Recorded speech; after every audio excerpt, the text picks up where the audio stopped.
रानी और महेश की आज ही नई नई शादी हुई थी, इसीलिए रानी महेश जैसा अच्छा पति पाकर बहुत खुश थी। लेकिन कुछ ही दिनों बाद महेश रानी से इतना प्यार करने लगा कि वह होटल में अपनी माँ को हटाकर रानी को पैसे वाली टेबल पर बैठा देता था। रानी के बैठते ही पहले ही दिन होटल में बहुत ज्यादा बिक्री हो गई। इसी वजह से महेश रोज रानी को टेबल पर बैठाने लगा। इस बात पर रानी की सास रानी से नाराज तो होती थी, लेकिन चुपचाप रहती थी। कुछ दिनों बाद रानी की ननद होटल पर आई और देखा कि उसकी माँ को हटाकर रानी खुद टेबल पर बैठी हुई है। यह देखकर ननद को बहुत गुस्सा आया और गुस्से में उसने रानी को टेबल से हटाकर खुद बैठ गई।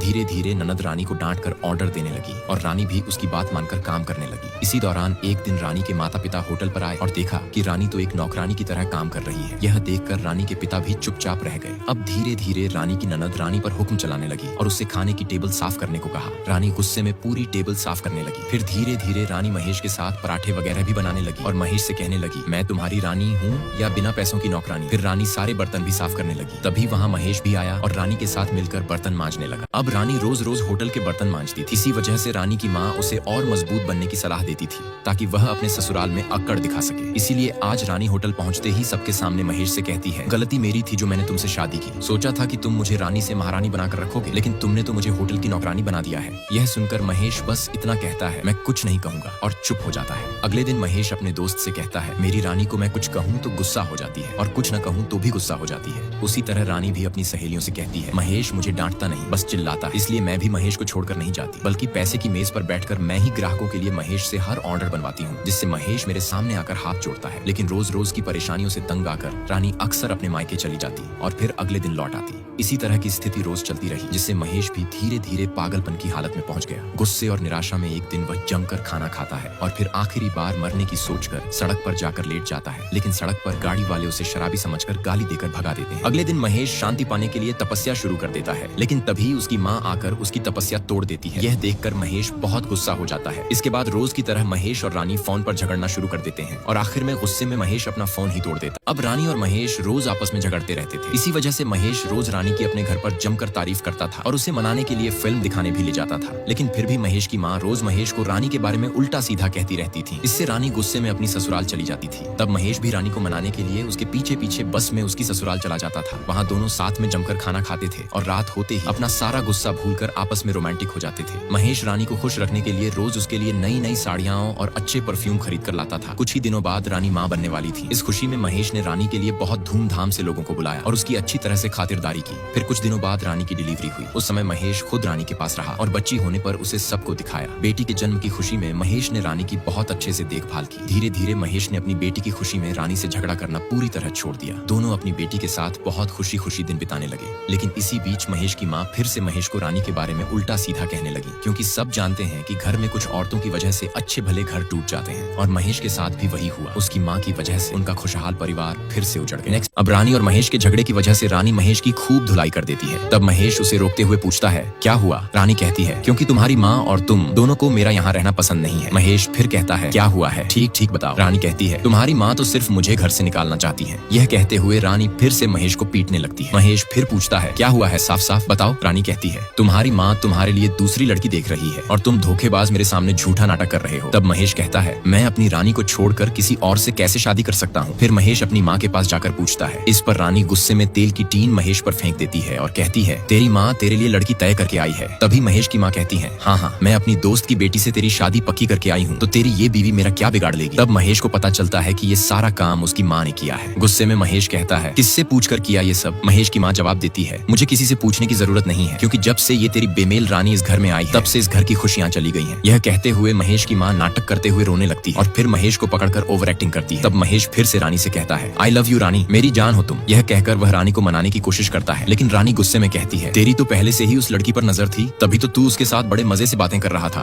जैसे ही रानी को पता चलता है कि सच में महेश की माँ ने महेश की दूसरी शादी तय कर दी है, रानी बहुत गुस्सा हो जाती है। गुस्से में रानी कहती है कि वह महेश और उसके परिवार की शिकायत पुलिस में करेगी। फिर रानी अपनी बेटी को लेकर मायके जाने की तैयारी करने लगती है, लेकिन रानी के ससुर उसकी बेटी को देने से मना कर देते हैं। रानी जबरदस्ती करके अपनी बेटी को ले लेती है। तभी महेश आकर रानी से उसकी बेटी को छीन लेता है। इससे गुस्से में आकर रानी अपने भाई को फोन करती है और रोते हुए सारी बात बताती है। तब उसका भाई कहता है, तू चिंता मत कर, मैं तुरंत आ रहा हूँ। तभी रानी की सास कहती है, वाह वाह, क्या नाटक कर रही है रे। और रानी की ननद कहती है, इसे तो इसकी एक्टिंग के लिए ऑस्कर अवार्ड मिलना चाहिए। यह सुनकर रानी बहुत गुस्सा हो जाती है और अपनी ननद पर सब्जी फेंक देती है। तभी शोर सुनकर महेश रानी को शांत करने आता है और उसे समझाने की कोशिश करता है, लेकिन रानी बिना कुछ सुने कहती है, मुझे पता है उस दिन वो लड़की खुद मेरे सामने तुझसे कह रही थी कि तुझे भगा कर ले जाएगी। महेश कहता है, अरे वो तो सिर्फ मजाक कर रही थी। लेकिन रानी उसकी एक भी बात नहीं मानती और धमकी देती है, मैं आज सबके नाम से शिकायत दर्ज करवाऊंगी और सबको जेल भिजवाऊंगी। रानी की ये बातें सुनकर महेश गुस्से में रानी को पकड़कर कहता है, तुझसे शादी करके ही मेरी सबसे बड़ी गलती हो गई है, तुझे कहीं जाने की जरूरत नहीं है, और घर से बाहर चला जाता है। फिर महेश आत्महत्या करने के लिए एक ट्रक के सामने जाकर खड़ा हो जाता है, लेकिन ट्रक चालक ब्रेक लगाकर रुक जाता है और महेश से कहता है, ऐ बेवड़ा, किसी और गाड़ी के सामने जाकर मर। यह सुनकर महेश गुस्से में आकर कुएं में कूद जाता है, लेकिन जैसे ही वह कुएं के अंदर गिरता है उसे पता चलता है कि कुएं में पानी बहुत कम है। तब महेश सोचता है, बेकार में ही कुएं में कूद गया। उधर रानी का भाई